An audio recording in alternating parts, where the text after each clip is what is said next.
साथियों नमस्कार। दोस्तों, जैसा कि आप देख पा रहे हो, राजस्थान लोक सेवा आयोग मित्रों लेटेस्ट नोटिफिकेशन आया है 1/7/2024 का।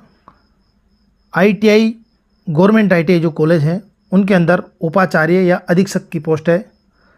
इसको साथियों वाइस प्रिंसिपल की पोस्ट के नाम से भी जाना जाएगा, या फिर सुपरिटेंडेंट आईटीआई सुपरिटेंडेंट की जो ये पोस्ट है, गजेटेड पोस्ट है साथियों। कुल टोटल 36 पोस्ट यहाँ पर निकाली गई है। इससे पहले जो वैकेंसी आई थी साथियों, उसमें भी वैकेंसी कम थी, परंतु बाद में पोस्ट बढ़ गई थी, तो ये बढ़ने की संभावनाएं रहती है साथियों। पोस्ट कम देख के फॉर्म ऐसा नहीं कि ना भरें। अगर आप पास योग्यता है तो ये फॉर्म आप ज़रूर भरें। पोस्ट बढ़ने के चांसेस रहते हैं। अगर आपने फॉर्म भरा है तो आपके पास ऑप्शन है। जब आप फॉर्म ही नहीं भरोगे तो फिर बाद में पछताना पड़ता है। तो साथियों योग्यता है आप पास तो जरूर भरें। वाइस प्रिंसिपल का ये पोस्ट है, 36 टोटल पोस्ट है। आप कैटेगरी वाइज आप चेक कर सकते हो, जैसे कि यहाँ पे जनरल, ST SC MBC जिस आप कैटेगरी में बिलोंग करते हो उसको देखिए। साथियों गजेटेड पोस्ट है, 5400 ग्रेड पे है। आगे मैं बताऊंगा जैसे इसके बारे में आएगा। तो मेरे हिसाब से ये फॉर्म आपको भरना चाहिए, आप योग्यता रखते हो तो। देखो साथियों, शैक्षणिक योग्यता जो इंपॉर्टेंट है आपके लिए, 2nd क्लास डिग्री। साथियों अधिकतर वैकेंसी में आता है कि बीटेक में 60% मांगते हैं, पर यहाँ पर साथियों 2nd डिवीज़न मांगा है। तो अगर आप 60% से कम है बीटेक में तो भी आप ये फॉर्म भर सकते हो। डिग्री होनी चाहिए साथियों, किस में होनी चाहिए? सिविल इंजीनियरिंग में, मैकेनिकल में, electrical, information technology, computer science, electronics and communication, इसी में इंजीनियर एंड और साथियों यहाँ पे इक्विवेलेंट क्वालिफिकेशन और इसके जो समकक्ष योग्यता अगर कोई रखते हैं, जिनको ऐसी कोई योग्यता है जो इंजीनियरिंग की डिग्री के बराबर उसका वैल्यू है, वो बच्चे भी यहाँ पे फॉर्म भर सकते हैं। उसके साथ साथ साथियों कंपलसरी है 1 ईयर प्रोफेशनल एक्सपीरियंस। 1 साल का आपके पास जो आपकी डिग्री है, जो आपकी पढ़ाई है, उसके हिसाब से आपके पास एक्सपीरियंस होना जरूरी है साथियों, 1 साल का। तो अगर ये आपके पास है तो आप ज़रूर ये फॉर्म भरें। बहुत ही अच्छी अपॉर्चुनिटी है साथियों। सबसे इंपॉर्टेंट जो बात है, तो यहाँ इतनी सारी डिग्री मांग ली, तो यहाँ कन्फ्यूज नहीं हो। आपका एग्जाम सिर्फ आपकी ब्रांच से होगा साथियों। अगर आप इलेक्ट्रिकल से हो तो आपके एग्जाम में सिर्फ इलेक्ट्रिकल के क्वेश्चन आएंगे। अगर आप मैकेनिकल से हो तो आपके एग्जाम में सिर्फ मैकेनिकल के क्वेश्चन पूछे जाएंगे। आप अगर CS से हो तो आपके एग्जाम में CS के क्वेश्चन आएंगे। तो ये आप इसमें कन्फ्यूज़ ना हो। आप अपना सब्जेक्ट का जो थ्योरी है, जो ट्रेड थ्योरी है, वो आप मजबूत रखें। ठीक है दोस्तों। और इसमें साथियों जो लास्ट ईयर में जो बच्चा बैठेगा फाइनल ईयर में, वो बच्चा अप्लाई नहीं करें, क्योंकि इसमें एक्सपीरियंस मांगा है साथियों। और RPSC की और भर्तियों में ऐसा होता है कि लास्ट ईयर में जो है बच्चे वो अप्लाई कर सकते हैं। पे मैट्रिक साथियों ज़बरदस्त पे मैट्रिक है साथियों।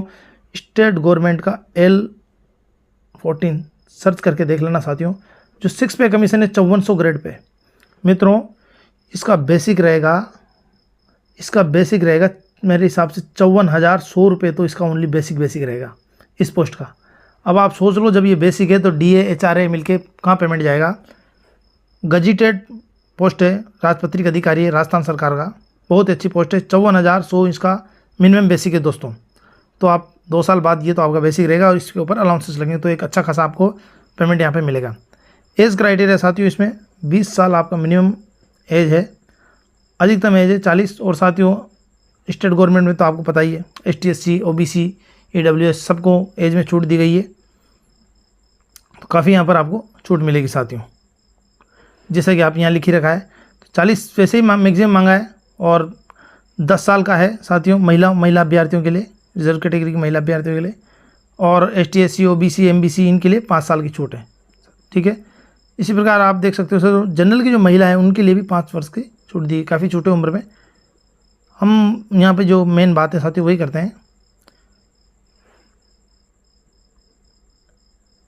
जो साथियों परीक्षा का पाठ्यक्रम ये अलग से आपको वेबसाइट पे आएगा। इसका फॉर्म भरने का लास्ट डेट ये इंपॉर्टेंट है साथियों, 8 अगस्त इसका लास्ट डेट है। तो अगर आप योग्यता रखते हो तो फॉर्म पहले ही भर दें, 8 अगस्त का आप वेट ना करें। कैसे भरना है साथियों? SSO ID से ये फॉर्म भरा आएगा। जो और बंदे फॉर्म भरते हैं SSO से, वहाँ से आपको नॉलेज होगा ही सही। या फिर इसकी वेबसाइट है RPSC, आप यहाँ पर जाके भी इसको देख सकते हो। पहले आप SSO ID बनाएं अगर आप नए हैं तो वहाँ जाके आप आसानी से फॉर्म भर दें। ठीक है दोस्तों। इसमें साथियों जनरल नॉलेज वगैरह कुछ नहीं आएगा, सिर्फ ओनली और आपका टेक्निकल सब्जेक्ट अगर मजबूत है तो आप बहुत अच्छा इसमें ये फॉर्म भरो। 150 मार्क्स का साथियों रिटर्न होगा, 150 ही क्वेश्चन आएंगे और ये आपके साथियों 150 नंबर के रहेंगे। 2.5 घंटा आपको यहाँ पर टाइम दिया गया है 150 क्वेश्चन में। सबसे इम्पोर्टेंट है कि ये आप ये सब्जेक्ट है, ये एक सब्जेक्ट है सिविल, तो सिविल के 150 क्वेश्चन रहेंगे। अगर इलेक्ट्रिकल के आपकी ब्रांच है तो आपके 150 क्वेश्चन इलेक्ट्रिकल के रहेंगे। तो आप सब्जेक्ट से रिलेटेड है तो ये जिसका सब्जेक्ट अच्छा है उन लोगों के लिए बहुत ही अच्छी गोल्डन अपॉर्चुनिटी है साथियों। ठीक है दोस्तों, और इसमें सिलेबस बाद में आएगा साथियों, RPSC की वेबसाइट पे आपको पता चल जाएगा। तो ठीक है दोस्तों, अगर इसमें भी आपको कोई कन्फ्यूज़न हो तो आप कमेंट कर सकते हो, मैं आपको सेटिस्फाई करने की कोशिश करूँगा। ये फ़ोन नंबर है, ऑफिशियल टाइम पे आप ऑफिशियल डे में आप इन नंबरों पे आप फ़ोन करके और अधिक जानकारी प्राप्त कर सकते हो।